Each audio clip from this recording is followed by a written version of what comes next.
안녕하세요. 이번 시간에는 개발자 열심히 이력서 써도 연락 안 오는 이유에 대해서 얘기해 보도록 하겠습니다. 초보 신입 개발자들이 구직을 좀 많이 힘들어 하시죠. 그래서 왜 그렇게 힘들어 할까를 좀 생각을 해보면, 일단 지금 시장이 좀 과열이 되어 있는, 그러니까 경쟁이 되게 심해졌어요. 그러니까 일단 공급은 많은 거죠. 시장에서 원하는 수요는 적은데 공급이 많아졌고, 근데 이제 팀노바 같은 경우는 제가 예전부터 얘기했지만, 이렇게 보통 이렇게 개발자 있으면 요 최상위권에 있는 사람들 있죠. 좀 높은 수준에 있는 개발자는 부족해요. 근데 신입 개발자나 이런 좀 어떻게 보면은 기술 수준이 낮은 사람들은 공급이 너무 많아요. 그 숙련도가 떨어진 사람들이 되게 많아서 요쪽은 개발자 부족하다 근데 요쪽은 개발자가 넘쳐 흐릅니다. 그래서 이제 연락이 잘 안 오는 거예요.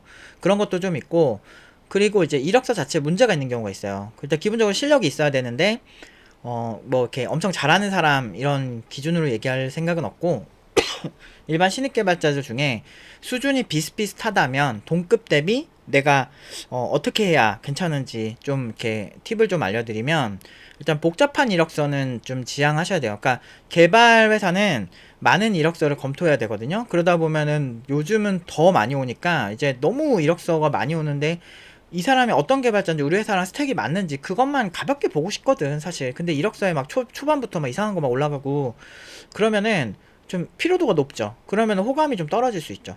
그래서 딱 일목요연하게, 저 같은 경우는 되게 심플하게 썼었어요. 옛날부터 좀 심플하게 쓰고, 팀노바 이력서 같은 경우도 지금 많이 이렇게 저희가 올려놓기도 했고 막 그런 이력서를 보시면 아시겠지만, 저희가 좀 이력서도 그 뭔가 개발 기술적인 얘기가 되게 많고 이 친구에 대한 얘기는 별로 없어요. 일단 그거 보고 마음에 들면 네가 나 불러서 면접 보자, 이런 생각이죠. 그리고 이제 사연팔이, 감정적인 사연팔이는 경력자들 입장에서는 왜 저러나 싶을 때가 있어요.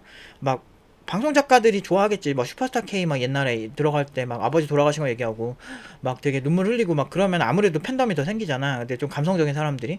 근데 나는 그것보다 이제 가수는 일단 노래 잘하는 게 중요하다 생각하는데, 나같지 않은 사람들이 되게 많으니까. 근데 이제 개발자는 뭐 좋아. 뭐 감정적으로 뭐 마음이 끌리고 뭐 이럴 수 있어. 근데 기본적으로 이 친구가 회사에 도움이 되는 게 되게 유리해요. 도움이 되는 인재라는 게 제일 중요합니다. 그래서 저는 항상 그 무언가 할 때마다 기준을 삼는 게, 그래서 뭐 할 줄 아는데? 라는 게 되게 중요한 거예요. 근데 여기다가 막 밤새 이렇게 그 사춘기가 갑자기 막 도져가지고 감성 막 새벽에 막 1억 썼을 때 있잖아. 그럴 때만 사춘기 도져가지고 막 진짜 너무 막 중이병처럼 쓰는 사람들이 있어 가끔. 자기 자신에 대해서 자기 객관화도 안 됐지. 뭐 예를 들면 40대 아줌마가 누가 봐도 아줌마같이 생겼는데 저 동안이에요, 이렇게 얘기하는 건 똑같은 거지. 그러니까 그런 느낌이면 우리 제3자 입장에서는 그냥 아줌마 같은데 뭐 이런 느낌으로 보일 수 있잖아. 그런 느낌인 거죠. 사람들이 그냥 예의상 동안이세요 이렇게 얘기하는 것들을 진심으로 받아들이는 뭐 그런 거랑 비슷한 게 있어요. 그러니까 자기 객관화는 내가 하는 게 아니고 타인에게 피드백을 받을 때 요 대략적으로 이게 통계가 나오잖아요. 그러니까 여러 명한테 솔직하게 받아야 돼. 솔직하게 받으면 대략적으로 내가 뭐가 문제인지 좀 알 수 있죠. 특히나 이력서 같은 경우도 자기소개 부분 같은 경우는 좀 그런 게 필요해요. 그러니까 다른 분야에 비해서 좀 감성적인 게 조금 덜 부각되는 분야예요, 저희는. 그러다 보니까 좀 얘 뭘 할 줄 알아? 얘 어떤 기술 다룰 줄 알아? 이거에 일단은 중점을 두시는 게 되게 좋아요. 그리고 말로만 그럴듯하게 하는 사람들이 있어요.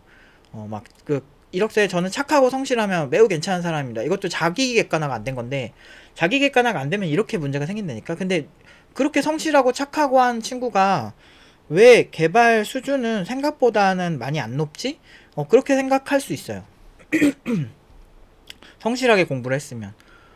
근데 대부분은 다 자기가 성실하다 그러는데, 어떤 친구는 그 성실함이 작품으로 증명이 된다든지 뭐 포트폴리오로 증명이 된다든지 뭔가가 있는데, 그렇지 않은 친구들은 그런 걸로 전혀 증명이 안 되니까 신뢰가 안 가는 거죠. 그래서 포트폴리오가 굉장히 중요합니다. 그래서 포폴은 당신의 성실함을 증명한다. 그리고 마지막, 실력이 없다면 어떤 방식으로 이제 어필을 해볼까 얘기를 해볼 건데, 실력이 없으면 괜찮아 보이기라도 해야 돼요. 그러니까 내가 저 자세를 취해야 돼요. 어쩔 수 없어요. 여러분들이 네카라쿠베당토 지금 이력서 아무데나 썼는데도 다 떨어지고 연락도 안 오는 사람이 네카라쿠베당토는 생각도 못하고, 그런 건 애초에 말 시작도 못하고요. 그러면 뭐가 중요하냐면, 그 다음부터 중요한 거는 내 주제 파악을 하셔야 돼요. 그러니까 주제 파악을 되게 못하는 경우 되게 많아요. 그래서 왜냐면 왜 요새 많은 신입들, 특히나 뭐 무개념 신입이라고 막 인터넷 나오는 행동들이 왜 나오냐면, 자기는 생각보다 꽤 괜찮은 사람이라고 생각하는 사람들이 많아서 그런 것 같아요. 나 꽤 괜찮은 사람인데, 나 되게 고귀하고 되게 멋진 사람이고, 나 사랑도 많이 받고 자라서 되게 좋은 사람인데, 왜 쟤는 나한테 함부로 대하지? 이렇게 하는데, 타인이 너무 무례하게 하는 건 문제지만, 막 여러분들 부모님이나 여러분들 가족처럼 여러분한테 막 그렇게 엄청나게 막 관대하게 하지도 못해요, 세상은. 타인은 기본적으로 좀 약하거나 만만하면 좀 함부로 대하는 경향이 있고, 그거는 어쩔 수가 없어요. 예를 들어서 옆에 사자가 있어. 또는 호랑이가 있어. 근데 호랑이가 옆에서 나를 물면 무섭잖아요. 그리고 내가 죽을 수도 있고 되게 생명의 위협이 되면 그 옆에서 긴장을 풀 수가 없어. 근데 반대로 뭐 고양이나 뭐 아니면은 뭐 되게 조그만 강아지 뭐 이런 게 위협이 되나요? 그러니까 위협이 안 되니까 그 앞에선 긴장을 풀고 우리가 있을 수 있거든. 그러니까 이게 그 사람이 얼마나 강하냐에 따라서 이렇게 느낌이 다를 수 있다라는 거지. 근데 강하냐 약하냐의 차이는 내가 지금 이 상황에서 내가 갑이냐 을이냐 이런 거가 되게 중요한 거거든요. 근데 내가 일단 기본적으로 실력이 없으니까 연락이 많이 안 왔을 거 아닙니까? 그래서 그걸 감안하고 이제 얘기를 하면 결국에는 내가 약자라는 거지. 그래서 내 주변에 개발자들의 평균을 일단 좀 따져보세요. 국비지원 학원을 나왔든 어디 나왔든 그 기본적으로 다 비슷비슷할 거 아니야. 고만고만 할 거 아닌데 내가 그 중에서 유난히 못하면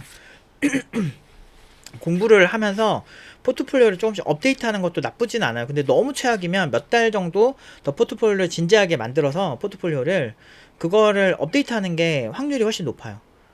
훨씬 높아요.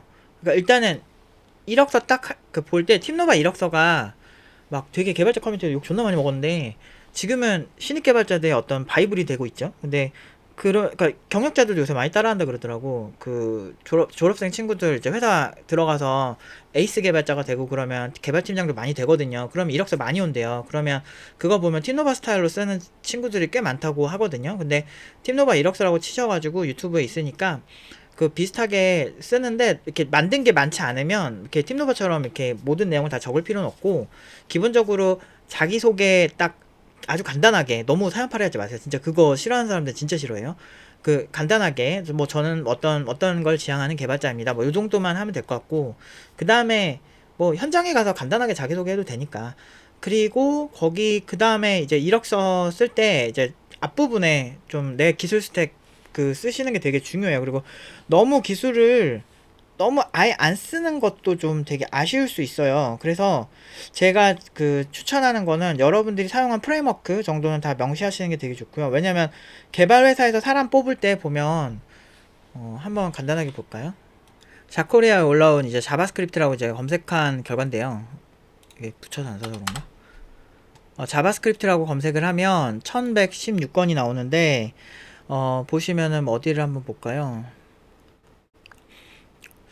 프론트엔드 개발자 아무데나 눌러볼게요. 이렇게 보면은 보통 이제 개발 스택을 이렇게 올릴 때 보면은 어떤 개발자를 뽑는다고 볼 때 보면은 이제 우대사항이나 이런 것들을 보실 필요가 있는데 여기 같은 경우는 이제 그냥 프론트엔드면 그냥 되는 것 같고 보통 이제 조금 디테일하게 적힌 그런 회사들이 있어요. 여기 한번 볼까요? 여기 자격 요구 우대사항 여기는 좀 되게 심플하게 적혀있네. 이런 거 물론 저런 곳에서 쓰셔도 됩니다. 가끔 보면 조금 자세히 쓰여 있는 곳들이 있어요. 그런 어떤 개발 기술에 대해서 좀 자세히 쓰기를 원하는 데가 좀 있는데 봅시다. 좀 찾고 제가 보여드릴게요. 이게 이제 질환지교 소프트라는 회사의 이제 그 개발자 채용 그 스택인데요. 여기 보면은 랄라벨 또 코드 이그나이터 PHP 프레임워크거든요. 근데 이게 스프링이라든지 자바로 치면 스프링이라든지 아니면은 또 뭐가 있을까? 루비 온 레일즈, 루비로 치면 루비 온 레일즈, 파이썬으로 치면은 뭐랑 비슷할까? 뭐 장고? 요 정도? 그 정도의 입지에 있는 거거든요. 그러니까 그런 모던 PHP, 모던 PHP에 대한 이해, 뭐 이런 것들 있잖아요. 그래서 뭐 jQuery 같은 것도 자바스크립트 쓰는 사람은 jQuery 다 쓰니까 그냥 뭐 이걸 굳이 입력해야 될까요? 라고 생각하지 마시고 굳이 입력을 하세요. 이런 것도. 내가 만들 때 사용한 거는 다 입력을 하시고 그리고 입력을 한 거에 대해서는 확실히 이해를 하셔야 돼요. 개요라도 이해를 하셔야 돼요. 그러니까 개요를 어떤 식으로 이해를 해야 되냐면 jQuery라고 이렇게 치잖아요. 그럼 jQuery 공홈 있죠. 대부분은 그냥 jQuery 공홈에서 보시고 개발을 하시는 게 아니고 보통은 어떻게 개발을 하시냐면 이제 이렇게 개요 같은 거 잘 안 봐요. 그래서 What is jQuery 해가지고 이런 식으로 이렇게 자기 소개가 된 것들 있잖아요. 왜 이걸 써야 되냐, 이게 뭐냐, 그런 어떤 특징점들이 있어. 그래서 보통 이제 메인 페이지에 다 써 있거든요. 크로스 브라우저에 다 할 수 있고, 우리는 CSS3 3을 지원을 하고 뭐 이런 게 막 특화돼 있고 막 이런 것들이 되게 많단 말이야. 근데 이건 되게 jQuery 좀 오래된 거라서 이런데, 요즘 나온 프레임워크도 대부분 이래요. 그리고 위키백과 같은 경우도 한번 보고, 그리고 블로그 검색도 좀 해보시면서 위키백과도 한번 이렇게 들어가서 한번 보고, 아 얘가 언제 나왔지, 얘는 클라이언트 조작을 단순화하도록 설계된 크로스 플랫폼 자바스크립트 라이브러리구나, 내가 그럼 크로스 플랫폼은 또 뭐야, 잘 모르면 계속 찾아보셔야 돼요. 그러니까 찾아보시고, 내가 올린 스택에 있어서는 그냥 이론적으로 이렇게 스마트폰으로 그냥 링크 따고 가면서 계속 봐도 되잖아. 그런 식으로 좀 보시면서 꾸준히 보시는 게 되게 중요해요.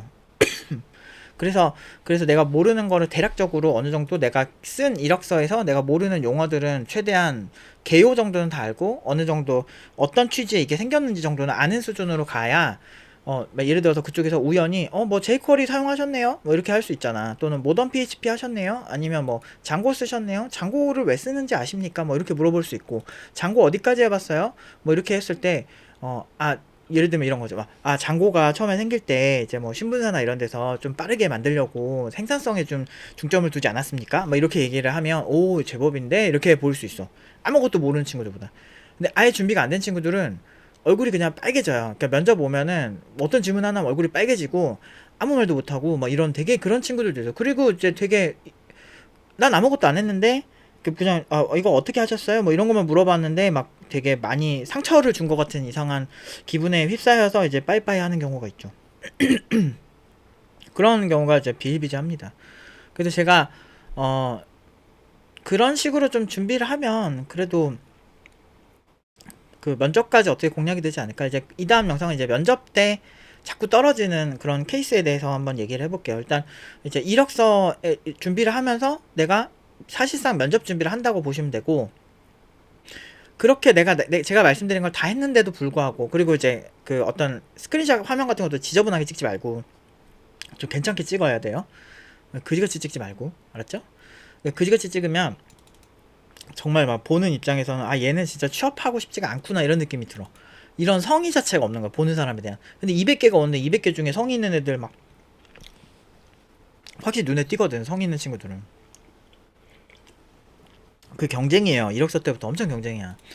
근데 이제 이게 막 사람들이 일반적인 뭐 대학교를 가고 뭐 이런 거 막 공무원 시험 하고 이런 거는 어떻게 회기라가 좀 돼 있잖아, 어느 정도. 이렇게 무조건 해야 됩니다, 이런 게 있는데, 개발자 구직은 그게 없으니까 구직에 긴장감이 없어, 사람들이. 그냥 일단 대충 아무렇게나 해보면은 되겠지 막 하는데, 저희가 팀노바 응용 1단계 때 개발 외적으로 되게 신경 많이 쓰는 것들이, 이런 어떤 그 어떤 개발자들이 우리를 봤을 때 어떻게 보일까, 우리는 어떻게 더 우리가 공부를 열심히 했다는 거 어떻게 잘 어필할 수 있을까, 뭐 이런 거에 대한 연구를 많이 해요. 그래서 어떻게 보이는 게 중요한지에 대해서도 얘기하는데, 이거는 이 다음 시간에, 이 다음 영상에서 얘기해 보도록 하겠습니다.